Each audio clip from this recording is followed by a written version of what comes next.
yürekten aytılgan kağızga yaltın sözler yazılgan. Okujaty vaga düştü bir ele, soşundu men sılaganda çaçından. Eske düştü birge jirgen günlerim, tovaralaptan da büskön güllerim.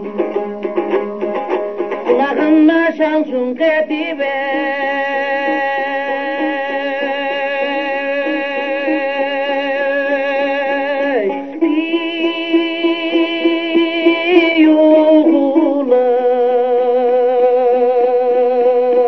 gül boyunda gönül atıp yürüdüm.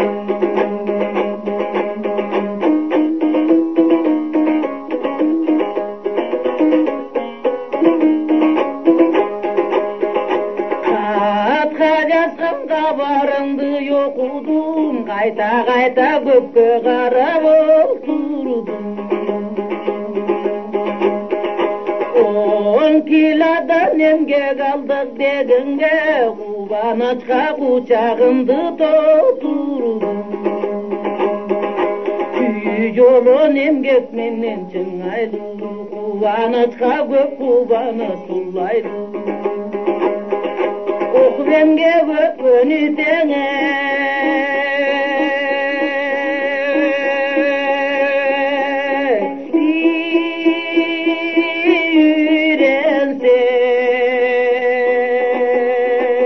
ömürlük emoşol veredi.